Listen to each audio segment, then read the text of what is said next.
Hey Rebel Rouser, I'm Alan Voivod, and this is Star Wars 7x7, your daily dose of Star Wars joy, and thank you so much for joining me for it. So for this first deep dive episode for Season 3 of The Bad Batch, and we are talking about Confined, that's the first episode of the season, I want to talk about Omega as the moral center, not just of this episode, but of the Bad Batch series in general. So it's kind of a running thing, if you want to put it that way, in many of the Bad Batch episodes where the adult male members of the Bad Batch say that they can't do something, they won't do something, they shouldn't do something, and Omega talks them into it because it's the right thing to do, and they go, all right, fine, and then of course they do it and everything works out fine, and it is the right thing to do. Now this happens episodically and in nice contained stories, but it's also been a continuing story arc over the course of the entirety of the Bad Batch, in particular thinking about Crosshair and about the fact that she still regards him as her brother, even though he has tried to hunt down the Bad Batch at worst,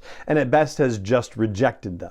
Although he did, in fact, while still under the influence of the Empire, save Omega's life at the end of Season 1 as well, when she dove into the water on Kamino to rescue the robot AZ-3 and, almost drowned herself, but Crosshair rescued them both. And speaking of Omega and Crosshair and water, when I was watching this episode of The Bad Batch, it kind of reminded me the way that Omega is working on Crosshair about water. And there's this great line in the Tao Te Ching where, this is chapter 78, it says, "Nothing in the world is as soft and yielding as water. Yet for dissolving the hard and inflexible, nothing can surpass it." It goes on to say, "The soft overcomes the hard, the gentle overcomes the rigid. Everyone knows this is true, but few can put it into practice." This is something that Omega has been putting into practice pretty much throughout the Bad Batch series. We see her working on Emery Carr in that way.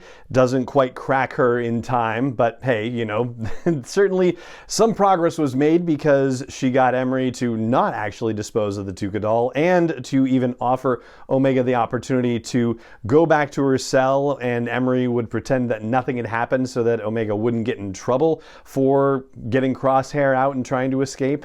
But Crosshair, she's been working on him every opportunity that she's had. Then we finally see the walls of the dam breaking down in Confined, where Crosshair starts off with, "Go away, like you're gonna make things worse for the both of us," to a "you gotta stop coming here because I'm not worth saving," to coaching her about what her objective is and to stay focused on what she's trying to do and leave all the lost causes behind. However, that's what Omega excels at, is lost causes, and Crosshair is the greatest example of those, but we also have a smaller example with all the Lurka Hounds in the episode and Omega's efforts to befriend them. And it seems like that's going nowhere as well until one of the hounds gets injured and she's able to calm the beast long enough to be able to apply a Bacta swab on it and heal it up, which leads to the dog becoming, for all intents and purposes, domesticated, as the droid says. But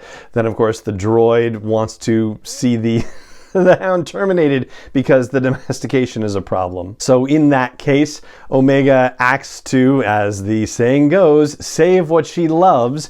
And she's doing a similar thing with Crosshair, trying to save whom she loves.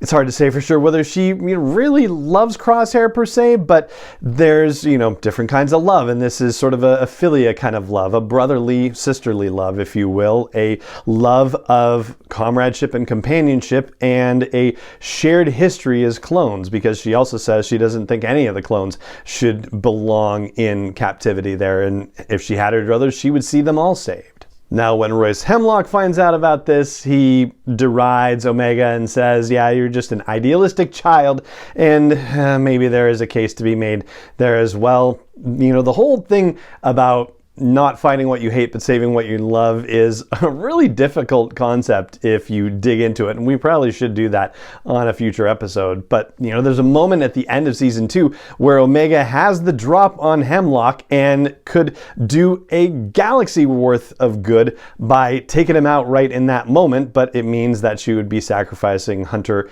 and Wrecker at that point. So yeah, you can argue about the utility of that idea can make cases both ways, I'm sure. And yet, for the purposes of our discussion, the choices that Omega makes are consistently in line with compassion and grace and love and redemption. At the base of all of these is hope. And this episode is possibly, in its way, one of the most hopeful episodes of The Bad Batch in really difficult circumstances, because there are so many times that Omega could lapse into hopelessness, but hope has become almost like a discipline for her. It's something she's actively working at and practicing, and sure, there's going to be moments where she fails or where it feels hopeless, but she is actively working on keeping that flame alight and doing what she can to continue forward, even in the darkest of places. And it has finally brought her to a place where something good can actually happen. Or at least we know that'll be the case by the end of episode 3. So that's going to do it for our deep dive into Confined, which is episode 1 of season 3 of The Bad Batch. And that's going to do it for this episode of the podcast. If you enjoy the show and you haven't done so yet, I hope you'll consider leaving a rating or review on your app of choice. And those apps often have a button that says subscribe or follow or like or join. I hope you'll consider hitting one of those. Doing those two things will actually help more people find this daily dose of Star Wars joy, and so will telling people too. Please share the show with other Star Wars fans that you know.